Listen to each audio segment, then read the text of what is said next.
There is a strange habit that many people carry quietly in their minds.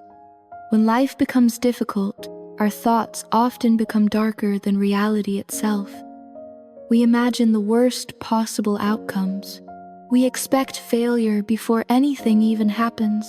And slowly, without realizing it, our thoughts begin to shape the way we live.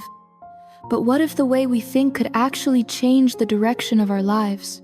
Tonight, let me tell you a story. A story about a small coastal town, a worried young woman, and an old lighthouse keeper who taught an entire community the quiet power of positive thinking. Along the edge of a rugged coastline stood a small fishing town called Windhaven. The town was simple. Wooden houses faced the sea, fishing boats rocked gently in the harbor, and every evening when the sun dipped below the horizon, a tall lighthouse began to glow like a golden candle, guiding ships through the dark water. For many years, the lighthouse had been watched over by an old man named Mateo. Mateo had lived by the sea longer than anyone in the town could remember. His hair was white like sea foam. His face carried the lines of many storms, but his eyes held something unusual. They were calm, peaceful, and strangely full of hope. No matter what happened in Windhaven, Mateo always seemed to smile, even when the sea was rough, even when the fishermen returned with empty nets, even when winter storms destroyed boats and homes. People often wondered how the old lighthouse keeper could remain so calm while everyone else worried, but few ever asked him. Until one afternoon, the sky above Windhaven was heavy with gray clouds. The wind blew cold across the harbor. Inside a small wooden house near the docks lived a young woman named Lina. Lina had 2 young children. Her husband Daniel had left for a distant city months earlier to find work. At first he promised to send money, but weeks passed, then months, and nothing arrived. No letter, no news, no explanation. Every day Lina's worry grew heavier. What if Daniel could not find work? What if something terrible had happened to him?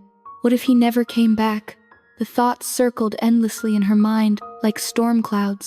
One evening, after putting her children to sleep, Lina stepped outside and walked slowly toward the lighthouse. She had heard that Mateo sometimes spoke with villagers who came to see him.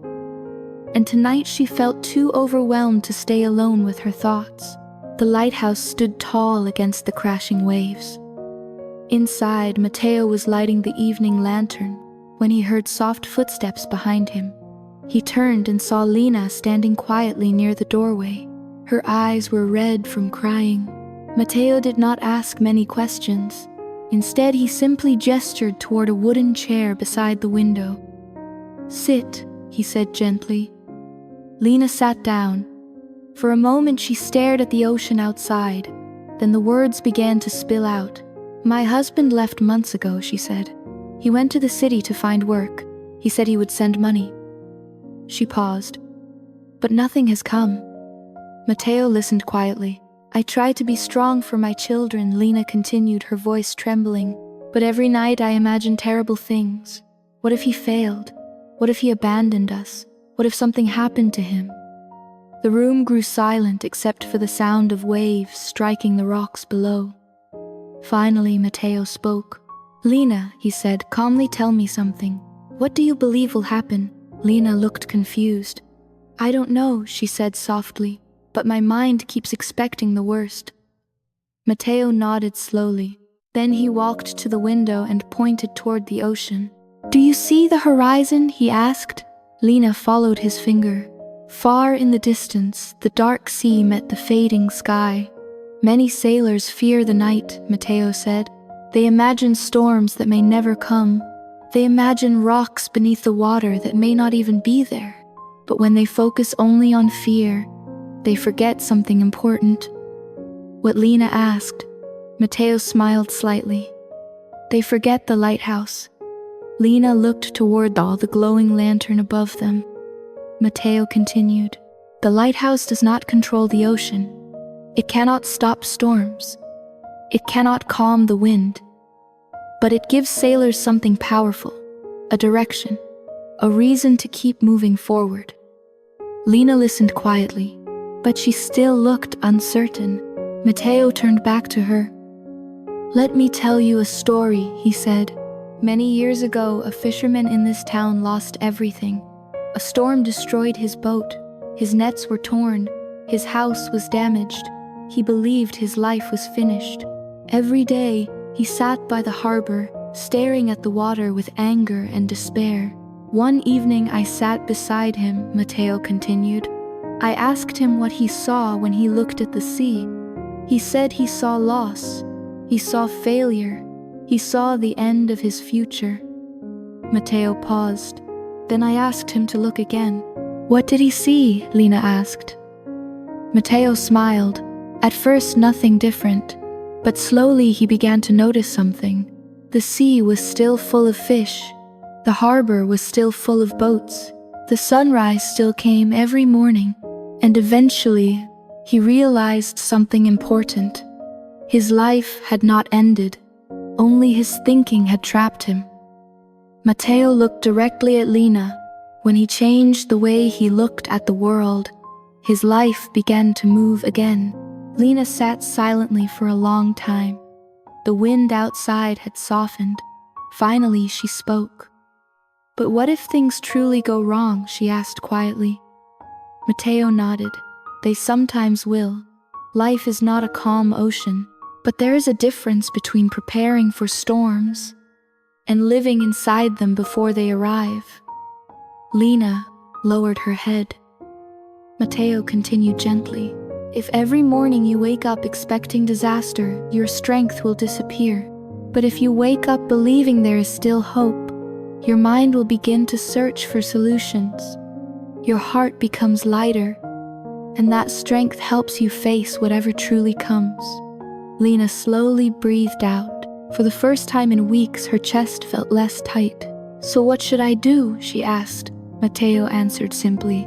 "Tomorrow morning when you wake up, tell yourself one sentence. Today will bring something good. Not because life is perfect, but because hope gives us the strength to move forward." Lina thanked Mateo and returned home that night. At first, his words felt simple. Too simple.